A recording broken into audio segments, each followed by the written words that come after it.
the timeline of church history. This is episode 3. In episode 1, we just talked about an overview of church history, and we talked about the ministry of Jesus and the founding of the church. In episode 2, we talked about the years 34 to 50, talking about St. Stephen, who was the first martyr, Our Lady of the Pillar, and James the Great going to evangelize in Spain. We also talked about Paul starting his journey with Barnabas and the Council of Jerusalem.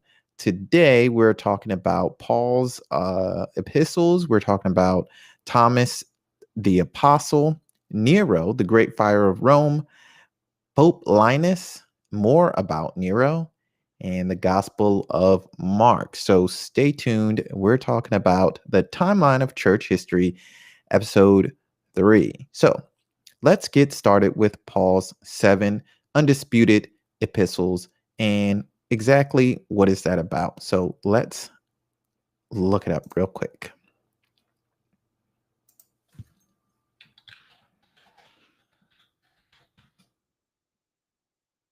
All right, so the Pauline epistles. Give me 1 second. The Pauline epistles, also called epistles of Paul or letters of Paul's, are the 13 books of the New Testament attributed to Paul the Apostle, although the authorship of some of them is in dispute. Among these epistles are some of the earliest extant Christian documents. They provide an insight into the beliefs and controversies of early Christianity. As part of the canon of the New Testament, they are foundational texts for both Christian theology and ethics. The Epistle to the Hebrews, although it does not bear his name, was traditionally considered Pauline, although Origen, Tertullian, and Hippolytus, among others, questioned its authorship. And those are people from, the early centuries, so they have a better idea of who wrote what. But from the 16th century onwards, opinion steadily moved against Pauline authorship, and few scholars now ascribe it to Paul, mostly because it does not read like any of his other epistles in style and content. Most scholars agree that Paul actually wrote 7 of the Pauline epistles, but that 4 of the epistles in Paul's names are pseudo-epigraphic: Ephesians, 1 Timothy, 2 Timothy, and Titus, and that 2 other epistles are of questionable authorship: 2 Thessalonians and Colossians. And what does pseudo-epigrapha mean? It's basically a falsely attributed work, text whose claimed author is not the true author, or work whose real author attributed to a figure of the past. So potentially Ephesians, 1 Timothy, 2 Timothy, and Titus are works attributed to Paul, but not exactly from Paul. So according to some scholars, Paul wrote these letters with the help of a secretary who would have influenced their style, if not their theological content. The Pauline epistles are usually placed between the Acts of the Apostles and the Catholic epistles in modern editions. Most Greek manuscripts, however, place the general epistles first, and a few minuscules place the Pauline epistles at the end of the New Testament. So the Pauline epistles were written around 50 AD. And as you just heard, there are some arguments about which ones did Paul actually write. So there are 7 of them that are undisputed, and there's other ones that are questionable. But as the church has stated over, I don't know, over 1,500 years, all of them are worthy of reading. All of them are holy and inspired by the Holy Spirit. So you don't really have to worry about who actually wrote them. But it was around this time, between 50 and 58, that Paul wrote these epistles. Moving on to 52, the traditional arrival of St. Thomas the Apostle to Kerala. And Kerala is a state on the southwestern Malabar coast of India. And so Thomas the Apostle went to India, and he founded the Syro-Malabar Catholic Church. Let's read about the Syro-Malabar Catholic Church a little bit. It's also called the Church of Malabar Syrian Catholics, and it's an Eastern Catholic major archiepiscopal church based in Kerala, India, which is, of course, we just said that's where St. Thomas went. It is an autonomous particular church in full communion with the Pope and the worldwide Catholic Church, with self-governance under the Code of Canons of the Eastern Churches. The church is headed by the Metropolitan and Gate of all India major Archbishop at this time, George Cardinal Alancherry. The Syro-Malabar Synod of Bishops, canonically convoked and presided over by the major archbishop, constitutes the supreme authority of the church. Officially known as the Syro-Malabar Church, Syro-Malabar is a prefix coined from the word Syriac, as the church employs the Eastern Syriac Rite liturgy, and Malabar, which is the historical name for modern Kerala. The name has been in usage in official Vatican documents since the 19th century. The Syro-Malabar Church is the largest of the Thomas Christians denominations with over 4 million believers and traces its origin to the evangelistic activity of Thomas the Apostle in the first century. So Thomas went to India, and the people of the Syro-Malabar Church and other churches who were considered the Thomas Christians traced their heritage all the way back to Thomas the Apostle.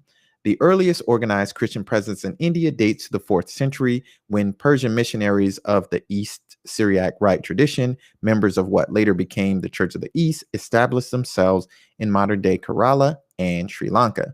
The Church of the East shared communion with the Great Church, Catholicism and Orthodoxy, until the Council of Ephesus in the 5th century, separating primarily over differences in Christology, and we're going to get into that in later episodes. So that's a little bit about the Syro-Malabar Church, which is basically the church that traces its heritage back to St. Thomas the Apostle. He went to India and evangelized there. That church still exists today, and there are many, many members, and they are actually separated for a time, but they came back, and now they're part of the Catholic Church once again. So it's the Syro-Malabar Catholic Church. Very interesting. In 64, the Neronian persecution began under Nero after the Great Fire of Rome. Then we had the martyrdom of St. Peter, persecution of Christians, which continued intermittently until 300 AD. So from 64 to 300, there was persecutions and a lot of martyrdoms. A lot of Christians were murdered in the Colosseums, killed by beasts and other things, burned at the stake. It was a crazy time. But let's talk about Nero and the Great Fire of Rome a little bit. So the Great Fire of Rome was an urban fire that occurred in July 64 AD. The fire began in the merchant shops around Rome's Chariot Stadium, Circus Maximus, on the night of July 19th. After 6 days, the fire was brought under control, but before the damage could be assessed, the fire reignited and burnt for another 3 days. In the aftermath of the fire, 2/3 of Rome had been destroyed. So that is a huge amount. 2/3 of Rome got burned. So according to Tacitus and later Christian tradition, Emperor Nero blamed the devastation on the Christian community in the city, initiating the empire's first persecution against the Christians. However, some modern historians, including Princeton classicist Brent Shaw, have cast doubt on the traditional view that Nero blamed the Christians for the fire. So, I tend to go with the view that Nero blamed them because there was a huge persecution after the fire. But, people can have differing opinions about this. We're so far removed from it. I mean, like almost 2,000 years removed. It's kind of hard to say, what actually happened. So let's talk about the aftermath of the fire. So according to Tacitus, Nero was away from Rome in Antium when the fire broke out. Nero returned to the city and took measures to bring in food, supplies, and open gardens and public buildings to accommodate refugees. Of Rome's 14 districts, 3 were completely devastated, 7 were reduced to a few scorched and mangled ruins, and only 4 completely escaped damage. The fire destroyed mostly everything it came in contact with due to poorly built and maintained timber-framed homes. The Temple of Jupiter Stator, the House of Vestals, and Nero's Palace, the Domus Transitoria, were destroyed.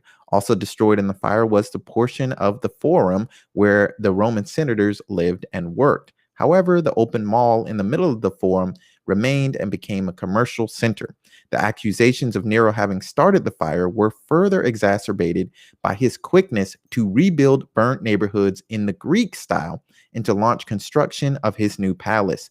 The new palace, known as Golden House, would have been massive, covering 1/3 of Rome. Debris from the fire was used as fill for the nearby malaria-infested marshes. So that's basically what happened with the Great Fire of Rome. And from many historical accounts, not everybody agrees, it was blamed on the Christians, and that's when the persecution started.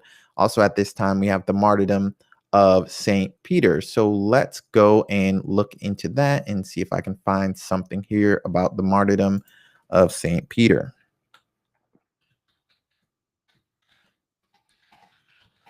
Now, some of this information is in the Bible. Getting Peter getting thrown into jail and dealing with a lot of that stuff. You can find a lot of that information in the Bible. I don't want to rehash that information.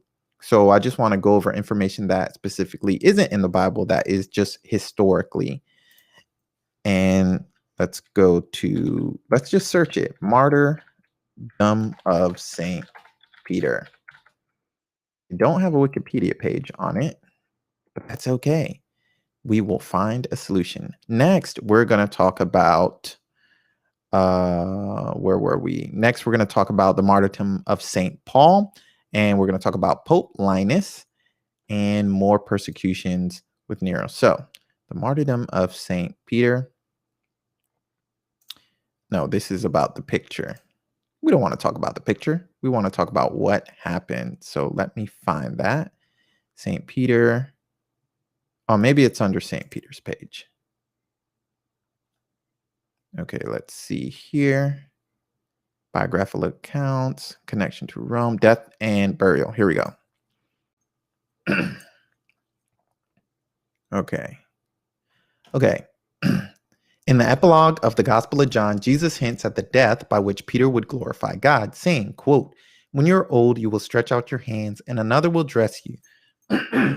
Excuse me, and carry you where you do not want to go, unquote. This is interpreted by some as a reference to Peter's crucifixion. Theologian Donald Fay Robinson and Warren M. Smaltz have suggested that the incident in Acts 12:1-17, where Peter is, quote, released by an angel, unquote, and goes to, quote, another place, unquote, really represents an idealized account of his death, which may have occurred in a Jerusalem prison in as early as AD 44. Why I'm like having to clear my throat, I don't know. Sorry about that. Let me take a little drink here. The Muratorian fragment dated to the 2nd century AD notes that the primary eyewitness to Acts, Luke, was not present at Peter's death. Now, it is my belief of the early church tradition, which is that Peter died of crucifixion.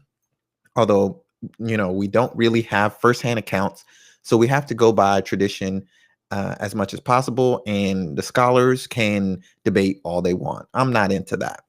Okay, so early church tradition says that Peter probably died by crucifixions with arms outstretched at the time of the Great Fire of Rome, which we just talked about, right? In the year 64. This took place 3 months after the disastrous fire that destroyed Rome, for which the Emperor Nero wished to blame the Christians. This Dies Imperii regnal day anniversary was an important one, exactly 10 years after Nero ascended to the throne, and it was, as usual, accompanied by much bloodshed.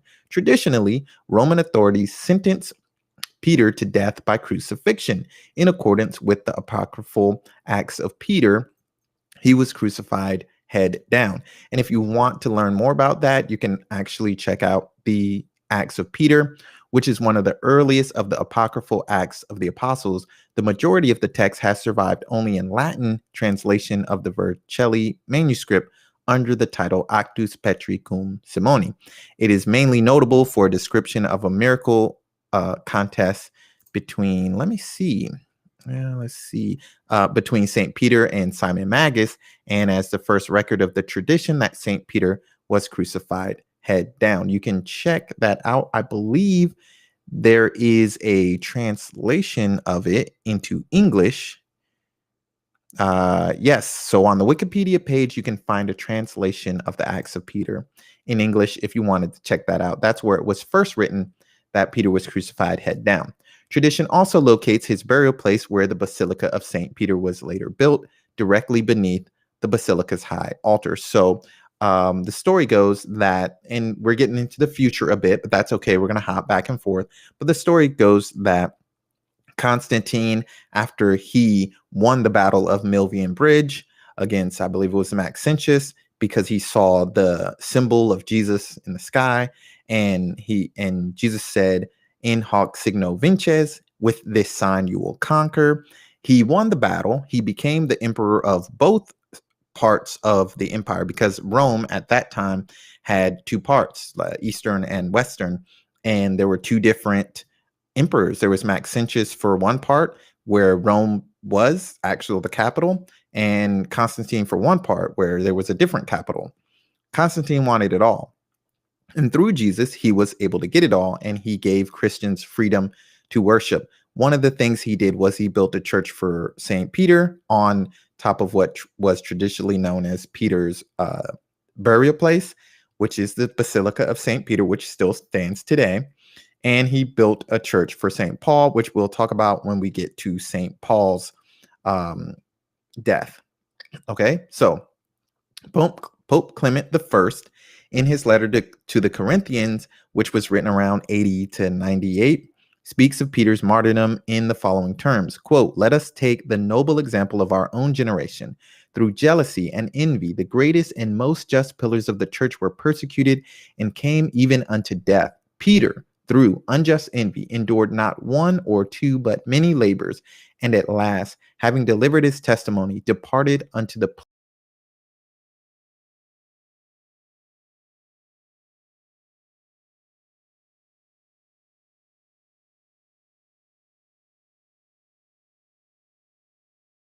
place of the Lord."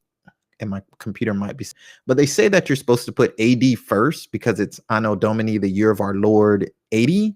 And I see some people put it behind. I see some people put it first. I guess that's neither here nor there. But anyway, so we have proof that Christians believe that St. Peter was martyred very early in 80 to 98 AD. So this would have only been 15 to 20 years after his death. So the tradition, it has a good foundation that he was martyred. Exactly how he was martyred, we are not sure. We only know from the Acts of Peter. All right, so I need to look up St. Paul next because we're going to talk about St. Paul's martyrdom.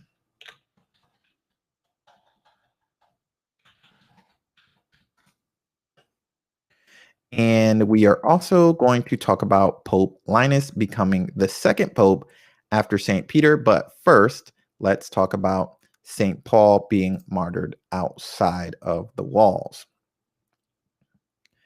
Here we go. Death. Okay, the date of Paul's death is believed to have occurred after the Great Fire of Rome. Remember, we just talked about that. It is a very important moment in Christian history. So make sure if you want to learn more about it, go to the Wikipedia page and look at some of the sources on the bottom.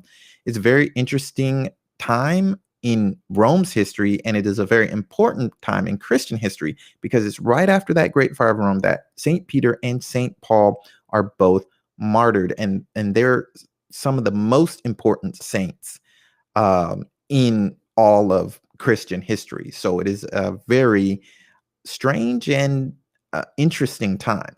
Okay, so Paul was martyred right after Peter was martyred in July 64, but before the last year of Nero's reign in 68. So we're not sure the exact year, but it was around that time. According to the first epistle of Clement, which was written around 95 to 96 AD, Ignatius and Dionysius of Corinth, Paul was martyred. So 3 people wrote about it, and they were all very close to him by 30 or 40 years. Dionysius of Corinth was the furthest away by about 100 years, but they all wrote that he was martyred. The apocryphal Acts of Paul, which is one of the major works of the earliest pseudo-epigraphical series from the New Testament, Apocrypha, excuse me, Apocrypha. It's a hard word to say. Also known as the Apocryphal Acts. An approximate date given to the Acts of Paul is 160 AD. So the Acts of Paul, which are not a part of the Bible, but it might be worth reading, also talk about his martyrdom. Tertullian, who was a prolific early Christian author from Carthage, Eusebius of Caesarea, who was a historian of Christianity, and Lactantius, who was an early Christian author, Jerome, John Chrysostom, Sulpicius Severus, they all describe the martyrdom of Paul, citing that Nero condemned Paul to death by decapitation at Rome. And decapitation, which is also known as beheading, was very common for Roman citizens who broke the law and who needed to be killed. But it was not, so that's the reason why Paul wasn't crucified. Crucifixion was a very nasty, drawn out, just unceremonious, it's like crucifixion is for people who are not Roman citizens. You are below us, basically. It was what the Romans were saying with crucifixion. You're going to hang there. Everybody's going to walk by and see you. You are being belittled, even in your death. The reason why Paul wasn't crucified is because he was a Roman citizen. And if you're a Roman citizen and you were sentenced to death, you had to be decapitated. It was much more of and you can see this picture, this drawing here. Wait, where'd it go? No, I don't want to look at decapitation, although it's probably an interesting article. I want to look at the picture. So you can see here that this is a drawing by the beheading of St. Paul by Enrique Simone in the 1800s. And you can see here that they tied him to a pillar, and there is well, if you're watching the video, you can see here. If you're listening to the podcast later, you won't be able to see here, but you can get the idea. And there is an executioner here with a sword, and he just chopped his head off, and there it is rolling. So that is sad, but these things do happen, and we can believe and trust that St. Paul is in heaven, and he is available to help us when we are in need. So moving on, a legend later developed that his martyrdom occurred at Aquae Salviae on the Via Laurentina. According to this legend, after Paul was decapitated, his severed head rebounded 3 times, giving rise to a source of water each time that it touched the ground, which is how the place earned the name San Paolo alla Tre Fontaine, St. Paul at the 3 fountains. And now I want to talk about the St. Paul outside the walls. Okay, according to further legend, Paul's body was buried outside the walls of Rome at the 2nd mile on the Via Ostiensis.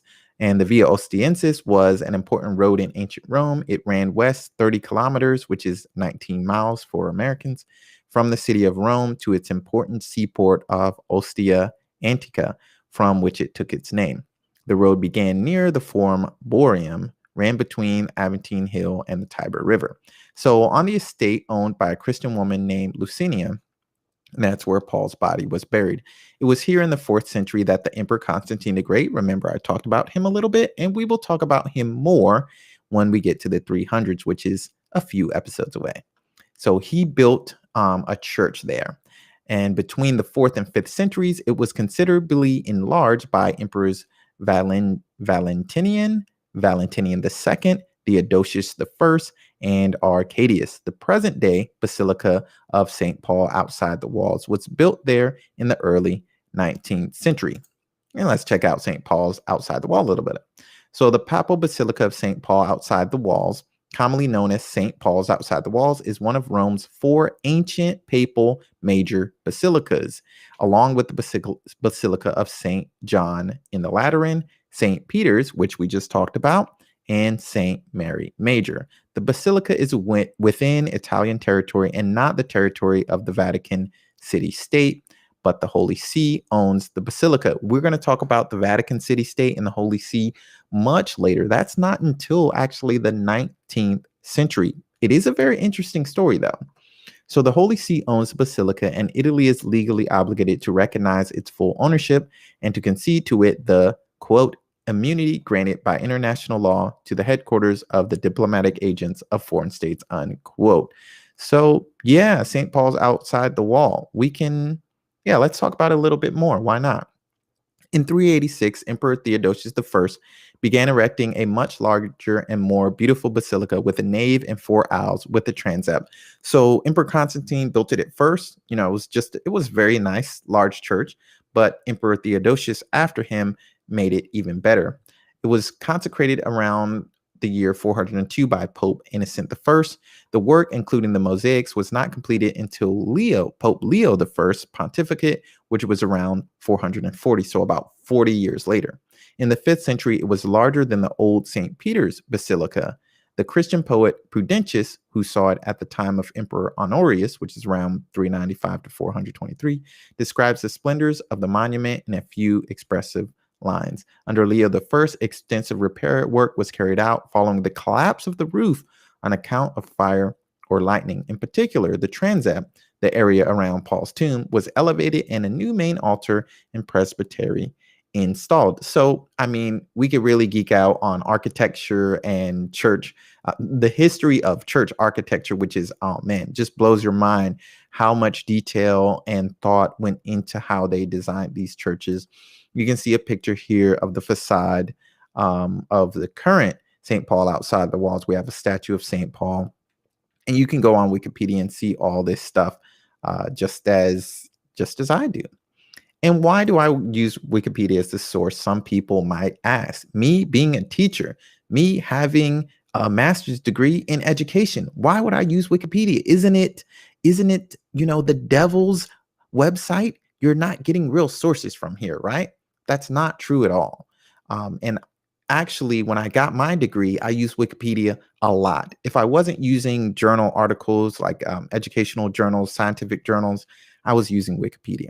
You go here, for example, the first basilica was consecrated by Pope Sylvester. How do we know that? Well, we have a source right here. Wikipedia is just a bibliography website. It's literally a bibliography website. So if you want to know where the information came from, you go to the source and you see right here, Vatican.va. This is literally the Vatican's website, and this information can be trusted because it is from the source of the Vatican. So Wikipedia is a bibliography, and it collects all the information and presents it in an easy way to read. So that's why I love using Wikipedia, and that's why I use Wikipedia as the basis for this particular show and my other show, which is Black Biographies. So we're going to move on. We're almost done with today's episode. The last thing we're going to talk about is Pope Linus, and then the ending of the Nestorian persecution. So Pope Linus was the second bishop of Rome. His pontificate endured from AD 67 to his death. And again here, AD's first, sometimes it's last. It's very confusing. Is it AD 67 or is it 67 AD?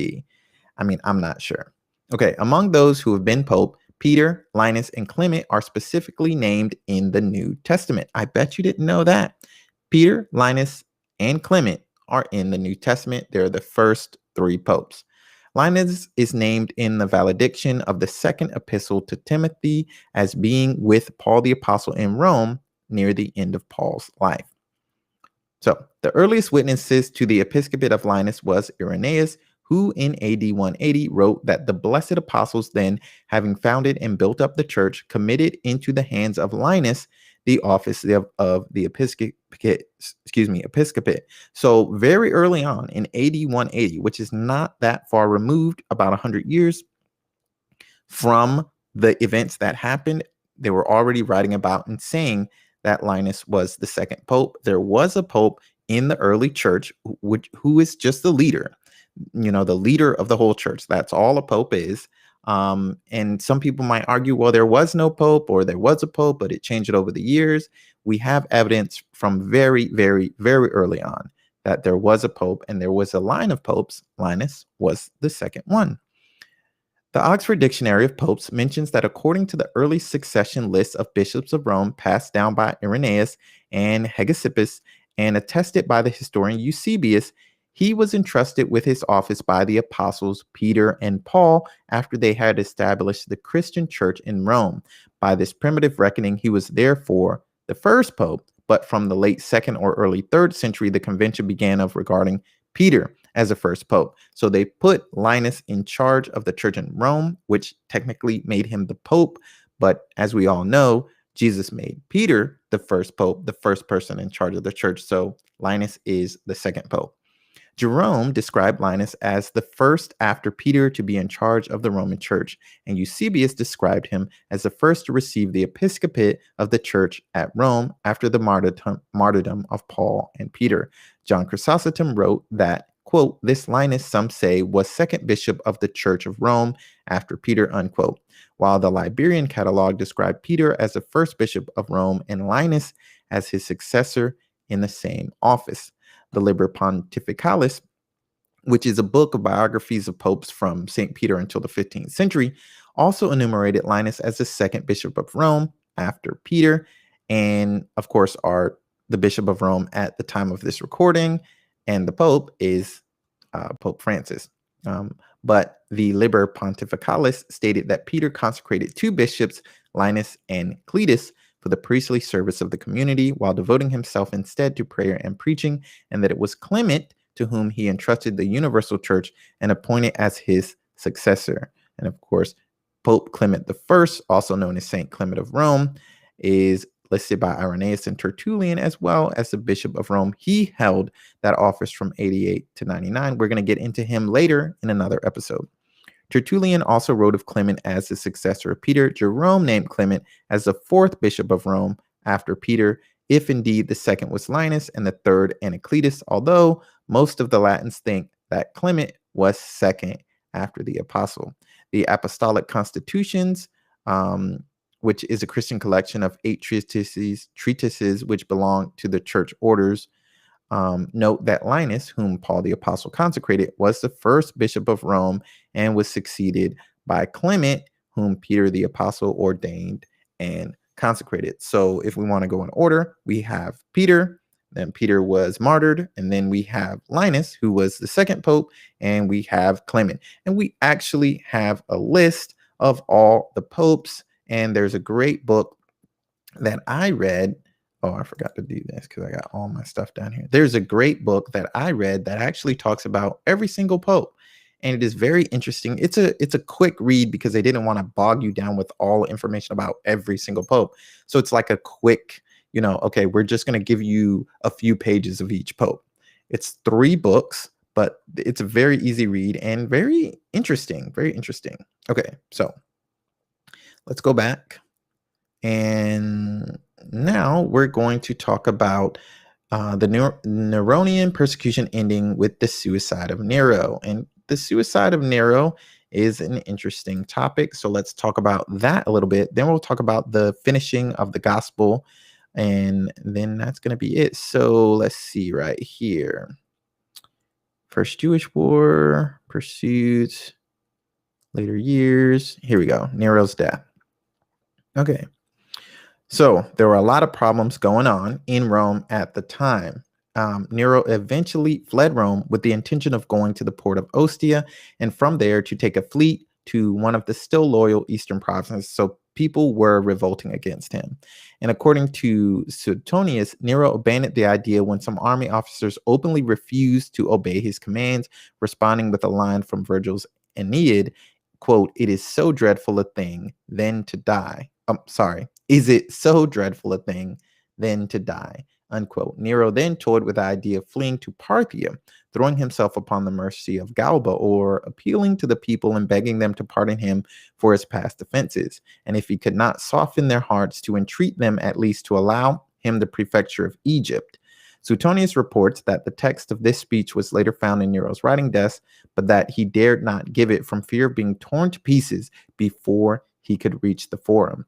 Nero returned to Rome and spent the evening in the palace. After sleeping, he awoke at about midnight to find the palace guard had left. Dispatching messages to his friends' palace chambers for them to come, he received no answers. Upon going to their chambers personally, he found them all abandoned. When he called for a gladiator or anyone else adept with a sword to kill him, no one appeared. He cried, quote, "Have I neither friend nor foe," unquote, and ran out as if to throw himself into the Tiber. The Tiber is the 3rd longest river in Italy and the longest river in central Italy. It goes through Rome.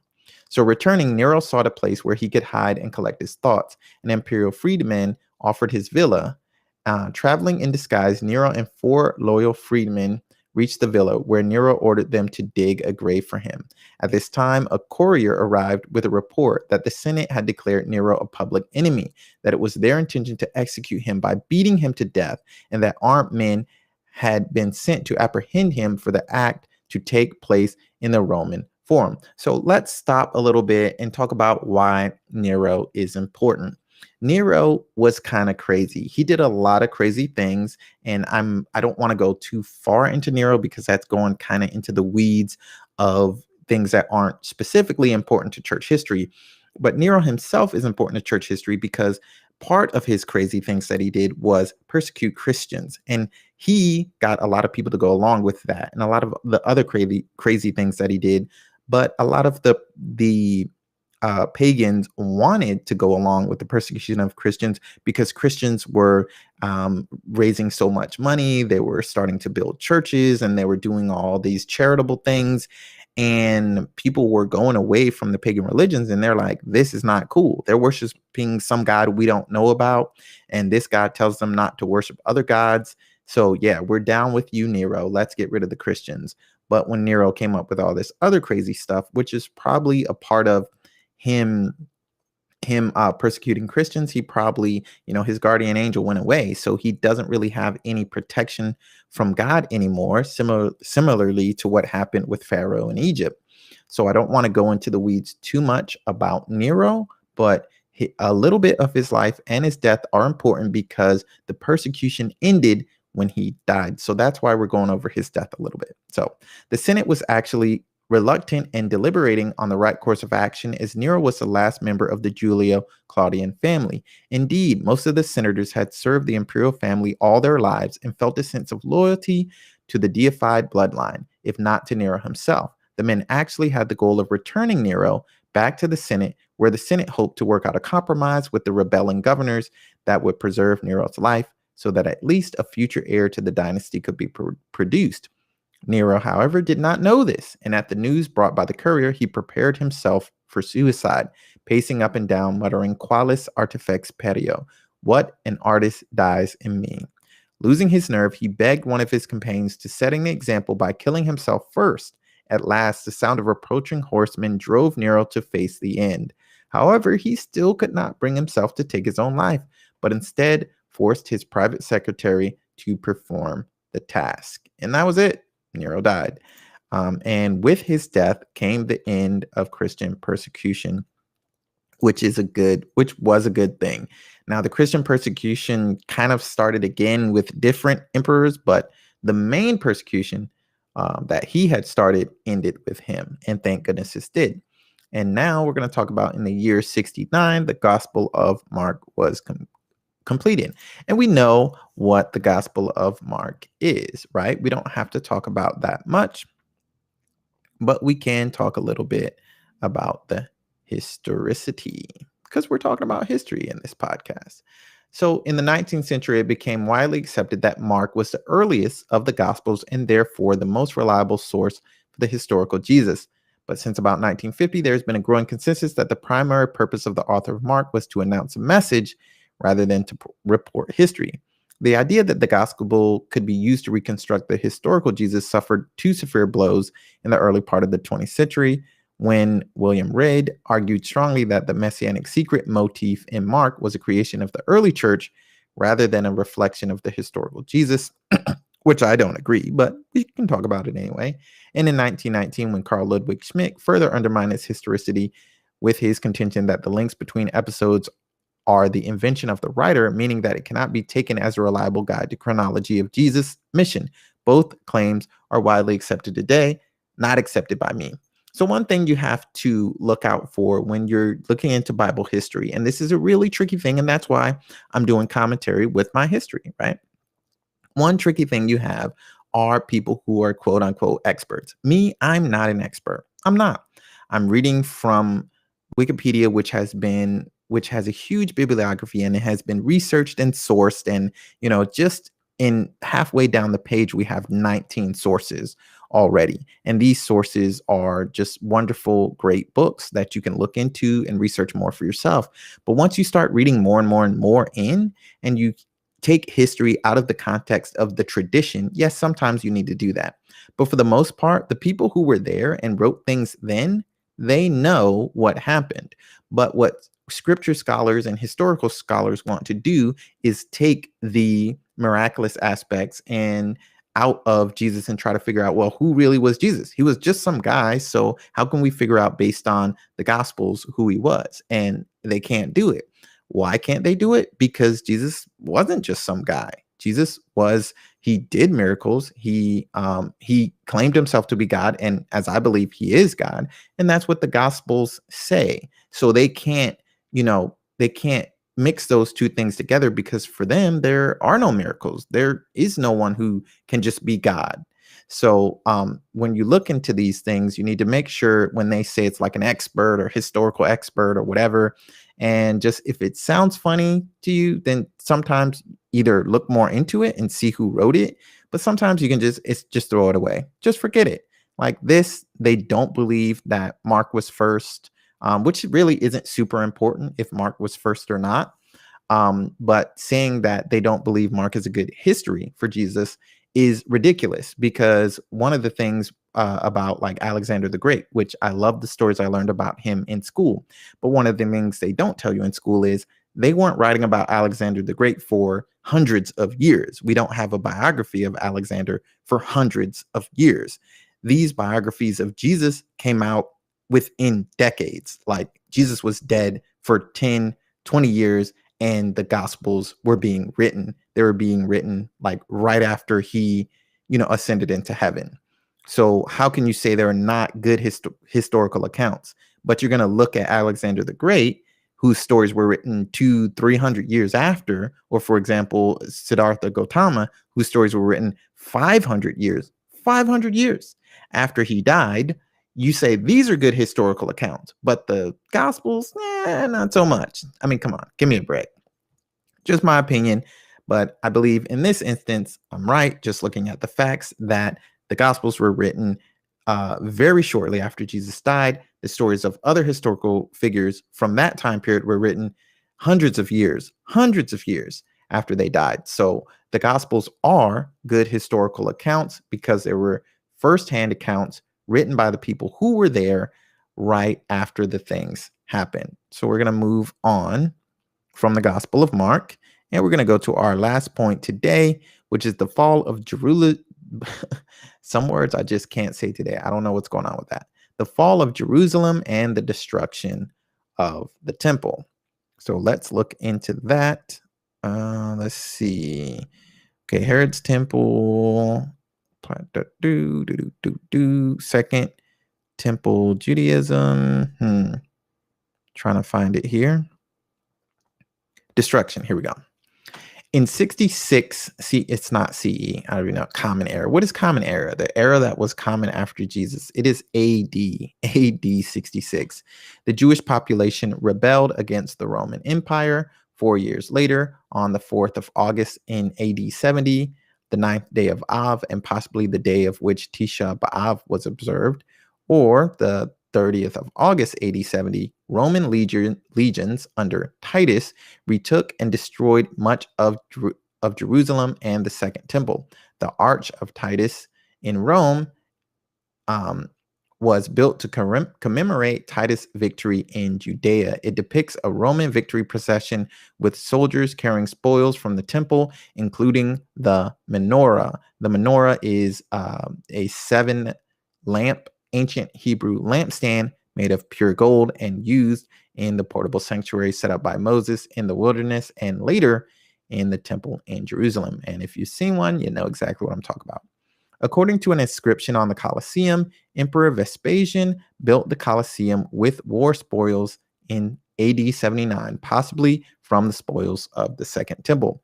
The sects of Judaism that had their base in the temple dwindled in importance, including the priesthood and the Sadducees. The temple was on the site of what today is the Dome of the Rock, which is an Islamic shrine located in the old city of Jerusalem. It was initially completed in 691 at the order of Umayyad Caliph Abd al-Malik during the second fitna on the site of the second Jewish temple. And we're probably going to get into some Islamic stuff later because it is actually an important part of Christian history. So the gates let out close to Al Askamas, which came much later. Although Jews continued to inhabit the destroyed city, Emperor Hadrian established a new city called Aelia Capitolina at the um, which I guess was going to replace Jerusalem because they had destroyed it. At the end of the Bar Kokhba revolt in 135 AD, many of the Jewish communities were massacred and Jews were banned from living inside Jerusalem. A pagan Roman temple was set up on the former site of Herod's temple. And why did they do that? We will go into that when we get there because it is a very interesting period and it's not exactly super important for Christian history, but if we come to it when we get to around 135 AD, then we'll talk about it more. And that's it for today. So we're going to go over a couple of the things, a quick rundown. So we went from 50 to 70 AD, right? So 50, one of the first things that happened was Paul wrote his epistles. What can we learn from what Paul did? Well, we can learn from Paul every single day. All we have to do is open up the Bible and read any of his epistles, and they're beautiful works of writing, and they are great for using to live your life by and to become a better person and for understanding God more. So what can we learn from the history of that? Boom, it's right there. Open up the Bible, you got it. So St. Thomas arrived in India and he founded the Syro-Malabar Church, which is still alive and well today.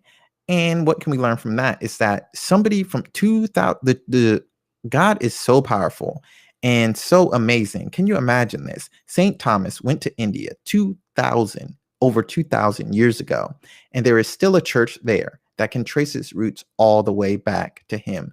That is just amazing in my mind. And what can we learn from that? What God sets up, no man can tear down. And we have, and God allows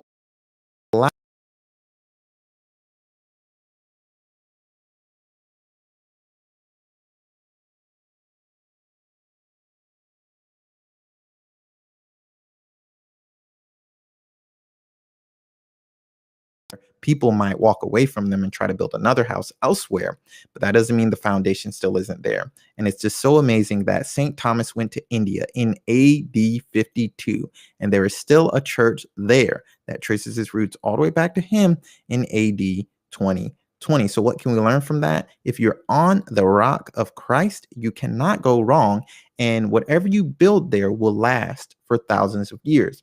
Moving on, in 64, we had the Neronian persecution beginning after the Great Fire of Rome. What can we learn from that? Is that there will always be persecutions, and we need to ready ourselves by prayer and fasting, and we need to remember that these tough times are going to come. Right now, they're looking to shut down churches again. In California, and I'm kind of dating this podcast a little bit, but that's okay. At this time of the recording, in California, they're scared of, I don't live in California, but I read about it. They're scared of the a virus that's going around, and they're saying that we're going to shut more things down. But they're allowing certain places, which I will call gentlemen's clubs, to remain open while churches have to close down. There have been lawsuits and other things like that. And a similar thing has been happening in other states. They are shutting down churches, and priests and bishops, pastors are suing, as they should be, these governors and saying, look, you can't shut us down and allow other places to be open. You can't say we're not as important as XYZ or we're not essential. Churches are essential. Our spiritual well-being is essential, even more essential than some other things. So there will be persecutions. There are persecutions right now.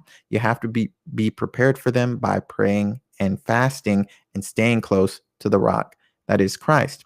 In 67, we had the martyrdom of St. Paul and St. Peter around the same time. What can we learn from that? Same thing, like I was saying, there's going to be persecutions.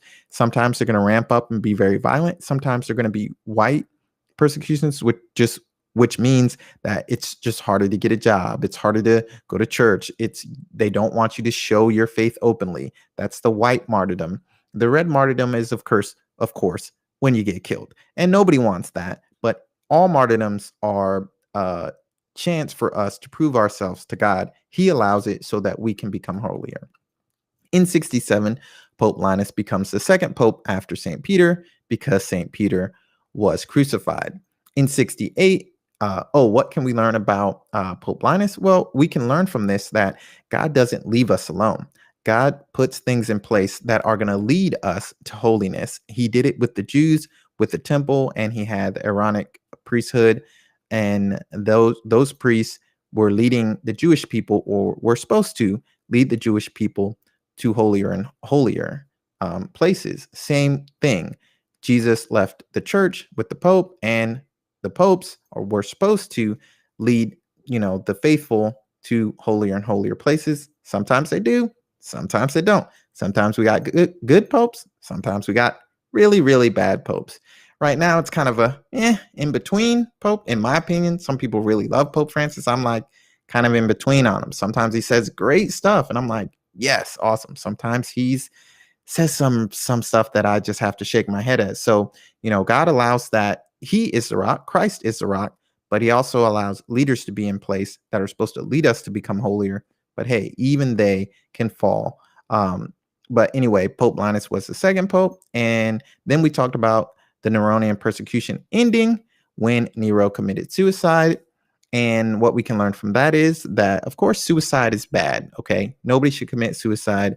We recently had Mental Health Awareness Month, and it's very important to talk to people about their feelings. And that is a part of loving your neighbor and doing unto others as you would have them do unto you. If you feel like you want somebody to talk to you and you want to share your feelings and you're feeling overwhelmed, guess what? Somebody else is feeling that way too.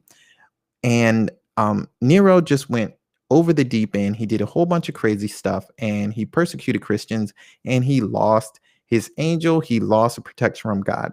If we talk to people, if we tell them about our feelings, and if we try to stay close to God, we pray and fast, and then we can't go wrong. So if you're feeling, kind of off a little bit, if your emotions are getting to you, things are getting too tough, talk to somebody. Okay. Don't be afraid to talk to somebody. Everything doesn't have to go straight to, okay, well, it's all prayer. Prayer is going to fix everything all the time. That's not necessarily the case. God wants us to be in a society with other people. And sometimes he puts it in us, in our hearts, to talk to another person. Prayer is good. Praying with other people is good. Praying with your family, fasting, prayer, of course, those are awesome. I'm not saying you shouldn't do them, but also sometimes you need to talk to somebody about your feelings, your emotions, the sufferings and struggles you're having. So don't forget to do that. Then we talked about the Gospel of Mark, which was completed in about the year 69, and how it is a good source for the historicity of Jesus and a good biography of Jesus, because it was written only about 30 years after Jesus died. Well, not written, completed. It was completed about 30 years after Jesus died. So it's probably being written 15 to 20 years after Jesus dies and rose from the dead. So the Gospel of Mark is a great, great, great source of the historicity of Jesus, because it was written so close to his death, resurrection, and ascension. And the last thing we talked about was the fall of Jerusalem and the destruction of the temple. And what can we learn from that is that when you rebel from God, which the Jewish people were doing at this current time, and they were saying that, and of course, as Christians, we believe the Messiah was Jesus Christ, and he was crucified. And they were this second kind of revolt. This revolt and the destruction of the temple happened because there was a different person who was saying that they were the Messiah, and they were going to lead the Jews to a kind of a political, I don't want to say heaven, but they were going to lead them to salvation politically through this war. And they were going to beat back the Romans, kind of like the Maccabees did. The Maccabees, it wasn't the Romans, it was Ptolemy and a couple of other people, but they wanted to be like the Maccabees, beat back the Romans, and this Messiah was going to save everybody in that way. They were wrong. They followed the wrong Messiah, and the temple was destroyed. Jerusalem was destroyed a few, like 100 years later, after another revolt, after they were following another Messiah. So don't follow false messiahs, because that's always going to lead you to the wrong place. Follow Jesus and Jesus alone and Jesus' teachings, and you really can't go wrong. and it's in the Bible there for you. It's spelled out black and white. Sometimes you need a little help. You need a little apologist to kind of show you where you maybe misunderstood something. And that's why I like to listen to different radio shows that explain the faith. And I like to read the catechisms. The Catechism of the Catholic Church is a good one. The Baltimore Catechism is one of my favorite ones. There's also the Penny Catechism. So there's lots of different ones you can check out, where if the Bible is just a little bit too dense for you and just need something to help you live your life by, check out the catechism. So that's it for today's show. I think one of my longest ones, about an hour. So we're going to keep doing these shows until I do all 2,000 years of church history. So check back for the next episode. In episode 4, we're going to be going from the year 72 until about the year 95. I will see you then. And we're going to end out with a prayer. And I hope that you have a great day. And I hope that God blesses you. And I hope that you stay holy and continue learning from history and becoming a better and better person. We're going to end out with an Our Father, in the name of the Father and of the Son and of the Holy Spirit. Our Father, who art in heaven, hallowed be thy name. Thy kingdom come, thy will be done, on earth as it is in heaven. Give us this day our daily bread. Forgive us our trespasses, as we forgive those who trespass against us. Lead us not into temptation, but deliver us from evil. Amen. Thanks for checking out the Shalom Kaysen Show, Timeline of Church History. This was episode 3.